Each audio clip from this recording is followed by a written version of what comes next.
हरे कृष्णा। तो पहले दो वीडियोस में हमने देखा कि मायावाद सिद्धांत क्या है, पहले वीडियो में देखा, और दूसरे वीडियो में देखा कि मायावाद सिद्धांत भक्ति के लिए क्यों खतरनाक है, और इन जनरल सामान्य रूप से सभी मनुष्यों के लिए क्यों मायावाद सिद्धांत खतरनाक है। अब हम देखेंगे कि हम मायावाद से कैसे बच सकते हैं। देखिए, मायावाद से बचना इतना आसान नहीं है, क्योंकि हम देखते हैं चैतन्य चरितामृत में जब रघुनाथ भट्ट गोस्वामी, जो श्री चैतन्य महाप्रभु के अंतरंग पार्षद हैं, वो वाराणसी से जगन्नाथपुरी जा रहे थे, तो वो भी एक मायावादी रामदास बिस्वास के साथ जा रहे थे। और ये रामदास बिस्वास दिन रात राम नाम का जप कर रहा था, हाँ, राम कथा बोल रहा था, रघुनाथ भट्ट गोस्वामी की सेवा भी कर रहा था।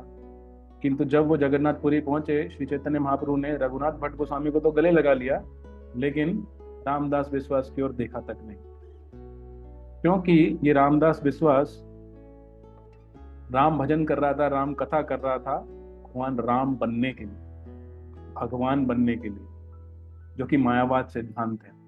इसलिए चैतन्य महाप्रभु ये समझते हुए कि रामदास बिस्वास एक मायावादी था, उसकी उपेक्षा करते हैं।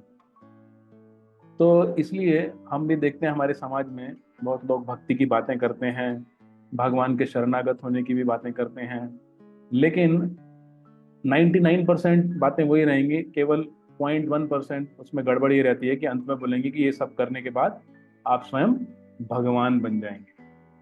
और वही एक बूंद जहर की पूरे दूध को, पूरी खीर को विषैला बना देती है। वो एक बूंद जो डाल दिया कि आप भगवान बन जाएंगे, आप भगवान बन सकते हैं, या आप भगवान हैं, यही विष है, यही मायावाद है।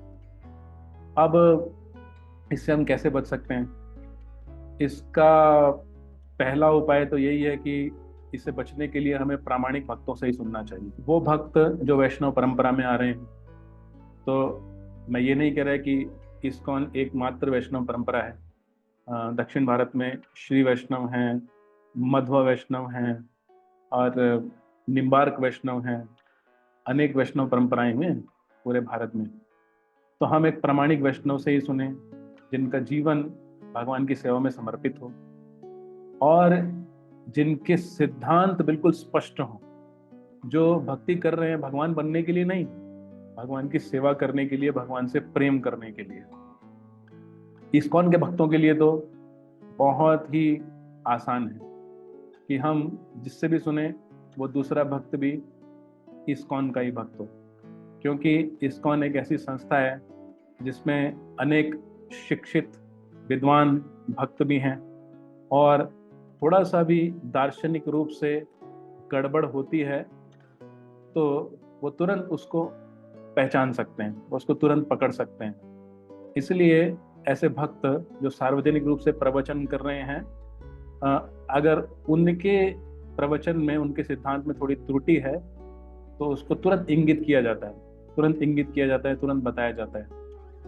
तो इसलिए मायावाद से बचने का एकमात्र उपाय यह है कि हम श्रील प्रभुपाद की या दूसरे प्रामाणिक वैष्णव आचार्यों के ही ग्रंथ पढ़ें, उन्हीं से सुने, और यदि हमें किसी पर संदेह है, पता नहीं है, तो हम दूसरे वरिष्ठ वैष्णवों से उनके बारे में पूछ कर ही उनके ग्रंथ, उनके बातें आदि सुने, अपने मन से ना सुने।